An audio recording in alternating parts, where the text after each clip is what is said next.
Roundtables and any group interviews in general, really, are often disaster zones of people talking over each other.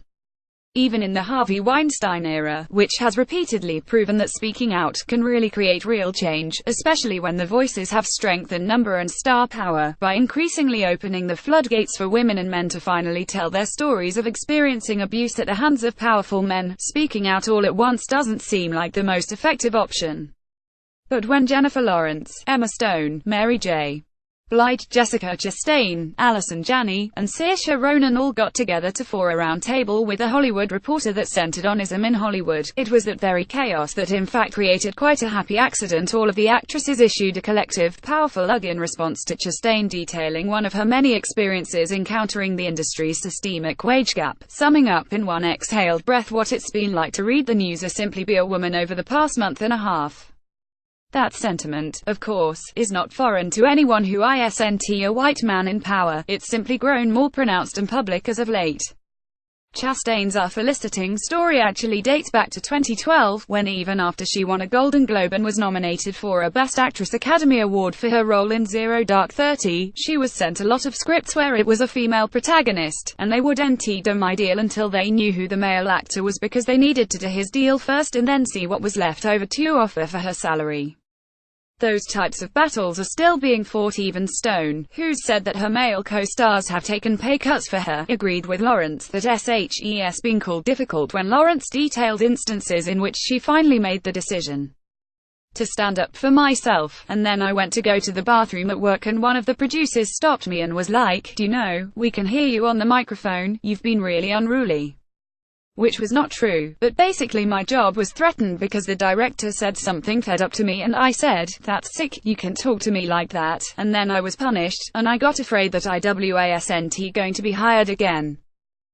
Jennifer Lawrence's style evolution, from teen star to Dior darling. It's important to keep in mind here that even Lawrence, the world's highest paid actress in 2015 and 2016, one who can afford not to look at her male co-star's salary, was subject to being called difficult and a nightmare. Imagine, then, what it might be like for those who aren't A-listers to even think of standing up for themselves. I think a lot of people aren't coming forward because they're afraid they're not going to work again. You need to be able to say, "This is wrong," and have somebody do something about it instead of saying, "Oh, it's wrong. Well, you're fired," Lawrence continued. Stone didn't get specific about her experiences, describing herself as someone who holds in a lot and gets really nervous to speak, and pointing out that we have to recognize that there are so many who haven't told their stories yet, who aren't comfortable to share. Case in point, Gwyneth Paltrow was repeatedly criticized for not calling out Weinstein, before she came out with her own story of going through the trauma of his abuse. But Stone, who recently starred as the feminist sports hero Billie Jean King in Battle of the Sexes, did say that it was very tough to realize how depressingly relevant the 44-year-old facts in the film were, though she did concede that some strides have been made. Women can get their own credit card without a male signing for it, which you couldn't in 1973. And so obviously we have our own credit cards now, which is great, and we're really, really thankful, she said with a laugh. Strength of a woman. Mary J. Blige photograph by Carrie Mae Weems. Is this photo of Selena Gomez and Adam Sandler at a premiere will forever illustrate. The industry has also presented women with a hurdle of heightened expectations for their appearances, another thing that the group could also unfortunately agree on. Though the conversation centered around their appearances on screen, Chastain took care to add that she doesn't love the way I look normally. "It's so hard because the first time I'm adjusting my double chin and my acne, and I'm bloated," Lawrence said, to which Chastain responded, "Are you crazy? Am I the only one?" Lawrence asked. "No, in the same way," Janney responded. Tonya, I got to do this old age makeup, and I was like 3 hours in this makeup, and then I saw myself and I was like, oh my god, this is fantastic. I don't have to worry about my jowls. It was so freeing to go and work on a part that I didn't care what I looked like. Even seeing it, I was like, oh god, I can myself because I look so awful."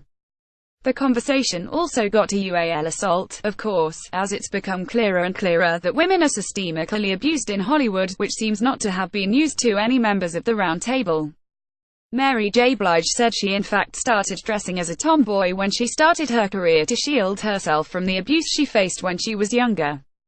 And while the rest seem to have begrudgingly accepted ism as a fact, it seems like no mistake that Ronan, who's the youngest of the bunch at 23, appeared to have the rawest outrage. The really disappointing thing about all this is that journalists and others in Hollywood had all of this S on all of these men and women for the last few years, but they hadn't done anything with it.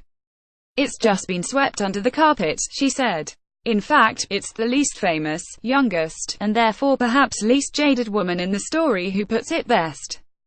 Chastain recalled how Aaron Sorkin, who's directing her upcoming film Molly's Game, told her that he told his 16-year-old daughter, Roxy, "Listen, when you go into the workforce, if a guy grabs you or does something with you, you can scream, you can fight back."